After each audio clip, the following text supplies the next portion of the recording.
ببینید شما $250 ناشتا نیست، اما میخواین که پکیج $250 فعال کنه، پس مستقیم $250 بنویسین، تایپ کنید. خب من اینجا $100 انتخاب کردم. ما اینجا میتونیم از صرافی به دو طریق پول خود انتقال بدیم و اکانت خود فعال کنیم. گزینه اول از طریق کوین پیمنتس است که کمی پروسه طولانی داشت دوستا، که ما در مورد از این هم ویدیو ساختیم و در یوتیوب هم اپلود کردیم، شما او را هم دیدن میتونین. گزینه دوم شما میبینین که والت است، والت نام داره که روش نسبتا ساده هست و این گزینه جدید به وجود آمده. میخوایم امروز از این طریق پول از صرافی به اکانت ما انتقال بدیم و پکیج فعال کنیم.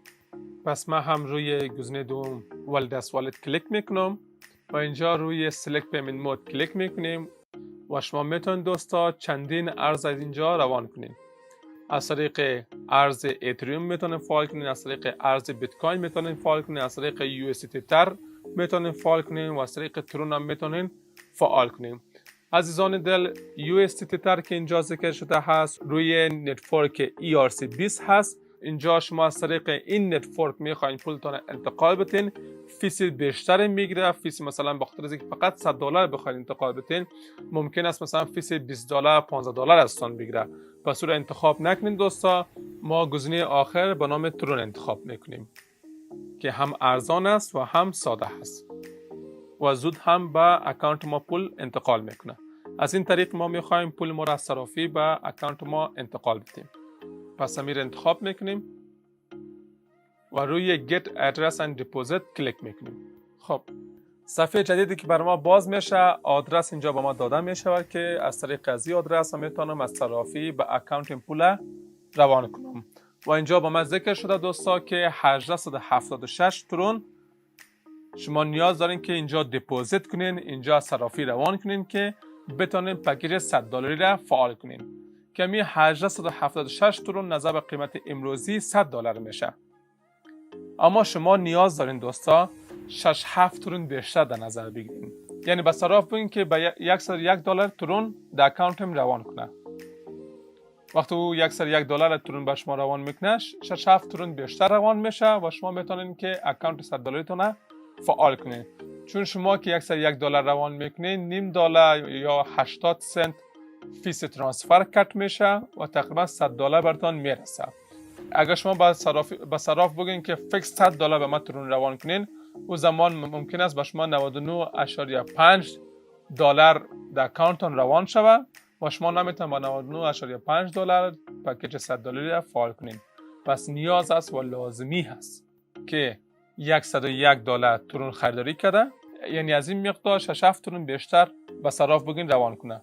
حال صاحب امی اکانت در هرات در صرافی ارز دیجیتال منتظر هست و از ما آدرس خواسته که در اکانتش پول وارد کنه. پس ما هم اینجا میایم دوستا، آدرس را کپی میکنم برش روان میکنم. و یا بهتر از دوستا شما میخواید اسکرین شات کنین به صراف نشان بدین که شخص بفهمه چقدر ترون اینجا روان کنه که معادل $100 میشه دوستا. خب من از این قسمت آدرس کپی میکنم، میبینید که کپی شد و از طریق مسنجر و یا واتساپ به شخص میفرستم. او شخص در صرافی ارز دیجیتال در هرات منتظر هست که اکانت خود فعال بسازه.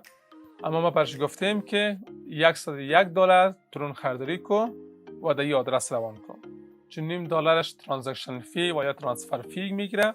پس همون با من $100 باید حداقل 100% باید برسه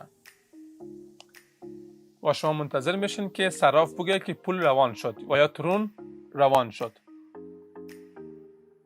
من منتظر مسیج همون شخص هستم. خب به من گفتن که پول روان شد. پول روان شد. پس من چیکار میکنم؟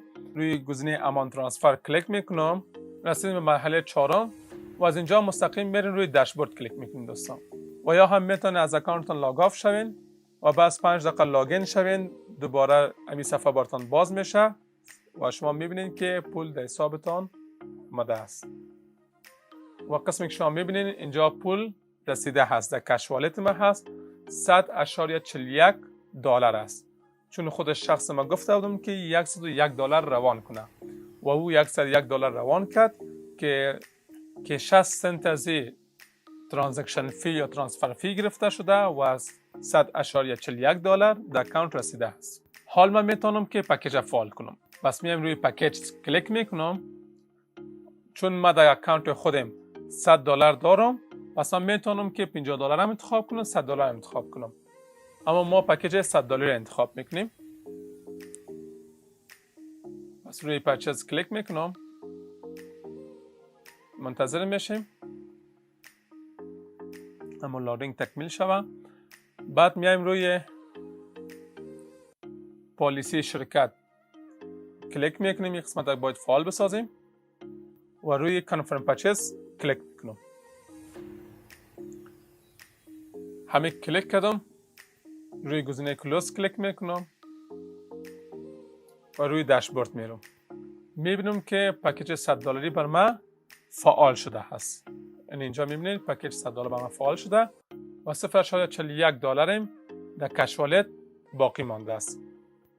و وقتی که از این سرمایه‌گذاری من مفاد را که گرفتم با او پول یک جای جمع میشه، دوباره میتونم ویدرا بزنم. یعنی شما اگه $1 بیشتر روان کنین او پولتان ضایع نمیشه دوستا. نمی کش والتتان میباشه، پیش خودتان میباشه. حتی میتونین $102 روان کنین، مشکل نداره، مستقیم در کش والت شما میباشه. اما کمتر روان نکنین، بالاترش مشکل نداره چون در اکانتتان میباشه. اگر کمتر روان کنین $99 اینجا اگر میرسید من نمیتونستم که پکیج $100 فعال کنم. پس $1 $2 بیشتر در نظر بگیرین، او که روانم شود در کش والت شما میباشه.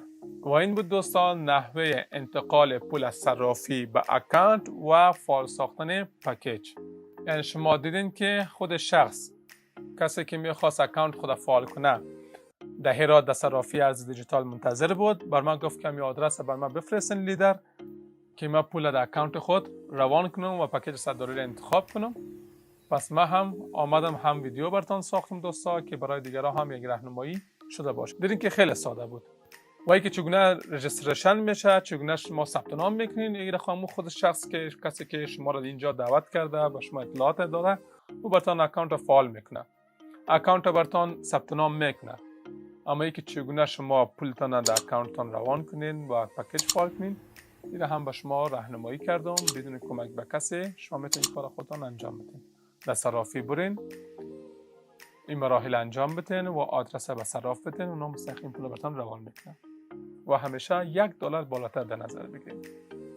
این بود یک مهارت جدیدی که همه ما باید یاد داشته باشیم که چگونه پول از صرافی روان کنیم و اکانت فعال بسازیم که خیلی هم ساده بود.